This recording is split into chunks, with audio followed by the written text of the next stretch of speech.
Hi guys, I want you to meet two newest members of my family. This little guy right here, this is Sabi. It's the Japanese word for rust.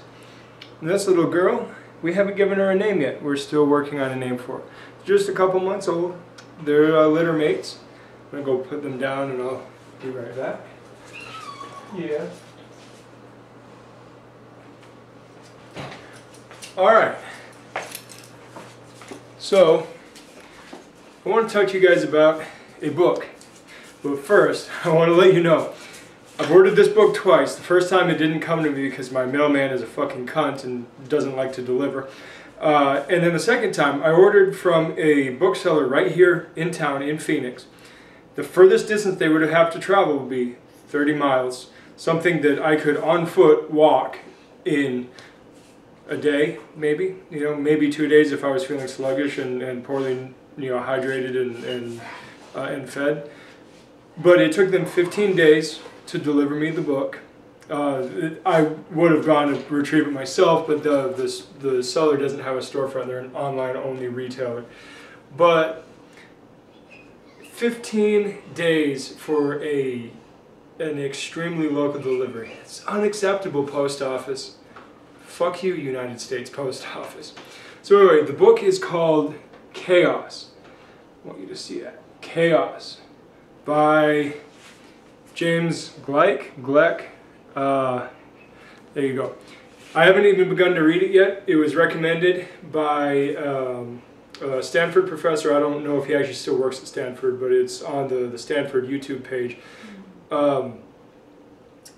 He's teaching an evolutionary psychology course, and other than his book that's the text for the class, he recommends this book.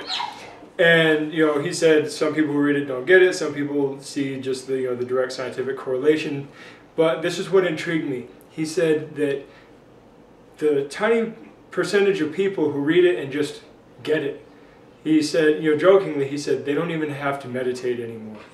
Because the idea is, by understanding chaos, by understanding how just disordered and disorganized the world is and can be, by gaining this deeper understanding of it, you will be able to face life's difficulties and the hard, unexpected things that happen. Because of that, I had to get the book. So, despite the fact that it failed shipping to me once, I had to try again. And if it didn't work this time, I was going to just go ahead and get the electronic copy. But I like pages. I like holding a physical thing. I have plenty of ebooks because it's convenient. I can just read them right on my phone. But, you know, there's just nothing like flipping through pages. And I'm not one to take notes in a book. My wife does that much more frequently.